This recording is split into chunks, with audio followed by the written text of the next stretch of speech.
हफ्ते के दिन के बाद सप्ताह के पहले दिन पाँव फटते ही मरियम मगदली और दूसरी मरियम कब्र को देखने आई।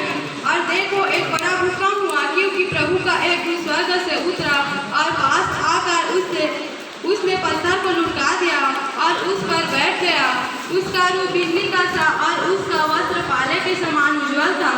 उसके भय के पल वे कांप उठे और मृतक समान हो गए।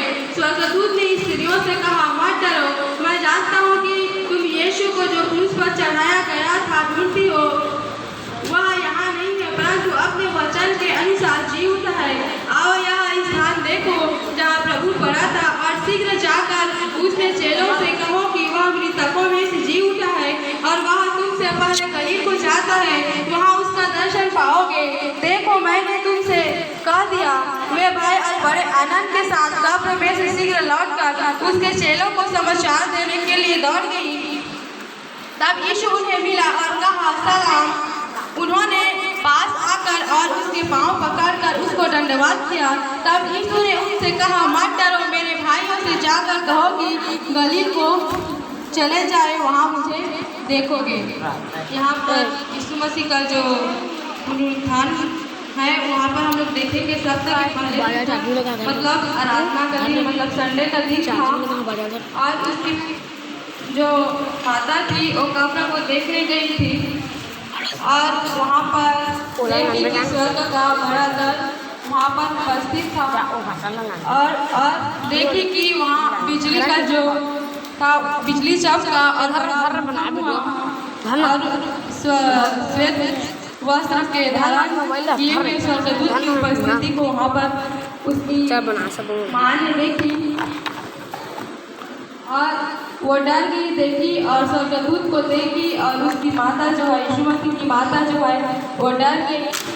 और तब स्वर्गदूत ने कहा, मत डरो, मत डरो। ऐसे करके स्वर्गदूत ने उनसे बोला, क्योंकि जो तू ढूंढ रही है, जो यीशु मसीह क्रूस पर चढ़ाया गया है, वह अब शान से जी उठा है। उन्होंने स्वर्गदूत ने उनसे कहा, जाओ और उनके जो चेले थे उनको बोलना कि यीशु मसीह जी उठे हैं, और जो यीशु मसीह है वो जी उठकर जो गलील की नगर है वहाँ पर गए हैं, वहाँ पर अपने उनके चेलों को खबर कर देना कि वहाँ पर जाकर उनको दर्शन पाए।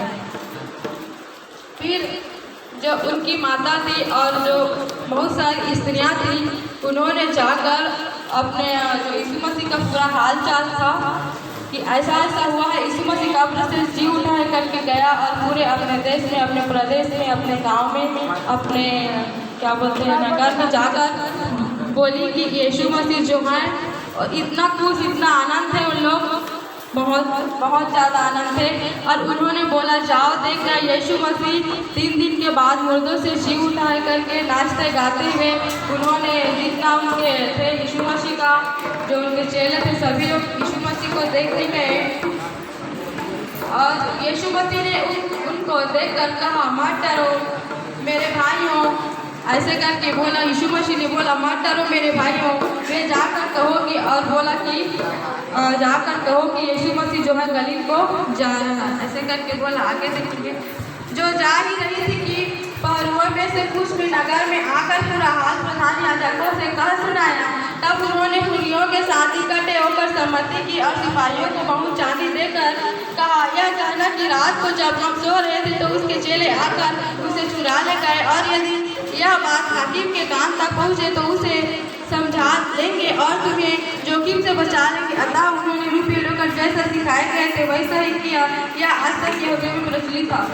क्या बोलते हैं, जब यीशु को क्रूस पर चढ़ाए जाने का जो योजना बन रहा था, जब यीशु मसीह 12 चेले के साथ भोजन कर रहे थे, उसमें जो यहूदा थे उन्होंने क्या बोलते हैं, यीशु मसीह को 30 चांदी के सिक्के में बेचने का प्रयोजन बना रहे थे। उसके विषय में यहाँ पर लिखा है कि उन्होंने जो उनको जो और उनके यहूदा के जो साथ में थे शास्त्री और फरीसी लोग, तो उन्होंने क्या बोलते हैं बोला कि जो बहुत से जो शादी है उन्होंने देखकर कहा कि जो आधी रात में सो रहे थे तो उसके चेले हुए, मतलब बोलना कि जो चांदी का सिक्का था और जो शास्त्री और फरीसी था जो यीशु मसीह को 30 चांदी के सिक्का में यहूदा ने बेचा, और उनको वो शास्त्री और फरीसी यहूदा को बोलता है कि क्या बोलते, जो कोई भी पूछे तो जो सो रहे हों के उन्हीं लोग चुरा कर ले गए, ऐसे करके बोलना, ऐसे करके जो उनके जो और साथी रहते हैं, साथी और फरोशी के, तो उन्होंने ऐसा करके बोलना, ऐसे करके बोलते हैं और यहूदा को क्या बोलते हैं 30 चांदी की सिक्का को दे देते हैं और यहूदा 30 चांदी की सिक्का में यीशु मसीह को बेच देते हैं। यहाँ पर देखिए 11 चेले गलील में उस पहाड़ पर गए जिसे यीशु ने उन्हें बताया था। उन्होंने उसके दर्शन पाकर उसे प्रणाम किया, पर किसी को संदेह हुआ। अब जो उनके 11 चेले थे, एक ने तो यीशु मसीह को पकड़वाकर आत्महत्या कर चुका था, जो पतरस था वो, अब बचे 11। तो उन्होंने 11 चेला ने जो गलील में गया और यीशु के दर्शन पाकर बहुत आनंदित और खुश हुआ, प्रणाम भी किया। और कुछ जो उनके चेले थे उनको संदेह हुआ। यीशु ने उसके पास आकर कहा, स्वर्ग और पृथ्वी का सारा अधिकार मुझे दिया गया है। और यीशु ने उन 11 चेलों के पास आया और कहा, जो स्वर्ग और पृथ्वी का सारा अधिकार जो है मुझे दिया गया है, इसलिए तुम जाओ, सब जाति के लोगों को चेला बनाओ और उन्हें पिता, पुत्र और पवित्र आत्मा के नाम से बपतिस्मा दो। और यीशु ने कहा, जाओ, हर एक प्रत्येक जाति के लोग हैं। और उन्होंने यीशु मसीह ने 11 चेलों को अभिषेक किया और बोला, जाओ, हर एक जाति, हर एक लोगों को चेला बनाओ और पिता, पुत्र और पवित्र आत्मा के नाम से बपतिस्मा दो और उन्हें सब बातें जो मैंने तुम्हें आज्ञा दी है मानना सिखाओ। यीशु मसीह ने कहा, जो आज्ञा मैंने तुम्हें सिखाया, जो परमेश्वर की 10 आज्ञा है, उनको लोगों को बताओ। आत्मा की जो 9 फल है उनको बताओ, ताकि उनके अनुसार से वे चले। ऐसे करके यीशु मसीह अपने चेलों को शिक्षा देता है। और देखो, मैं जगत के अंत तक सदा तुम्हारे संग हूँ। और यीशु मसीह बोलते हैं कि जाओ, अपने चेला को बोलते हैं, जाओ